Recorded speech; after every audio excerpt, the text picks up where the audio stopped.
Early repolarization syndrome is an ECG pattern with concave upwards ST elevation and sometimes a notch at the J point known as J wave. For a long period of time, this was considered as a benign condition without any significance, just as a normal variant. Later, some publications linked early repolarization syndrome with idiopathic ventricular fibrillation.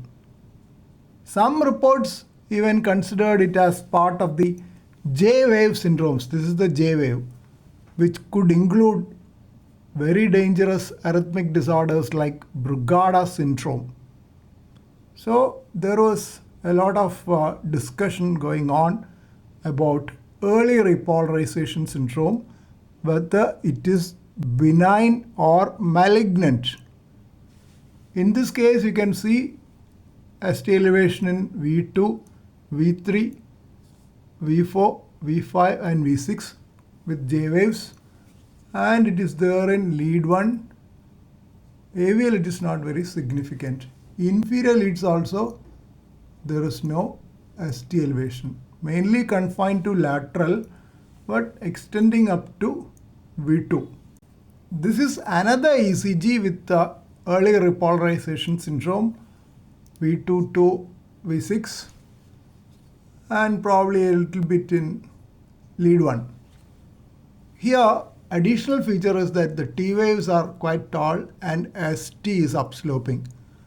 This may be mistaken for hyperacute phase of myocardial infarction if the person happens to present with chest pain.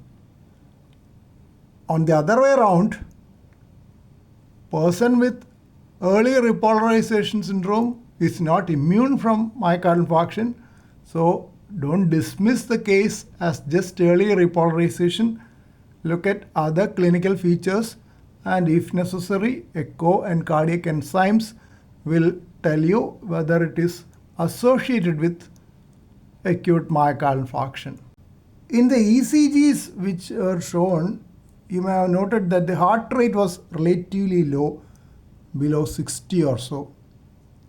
Early repolarization pattern can disappear when the heart rate increases with mild exercise like walking or with atropine, and sometimes even with administration of potassium.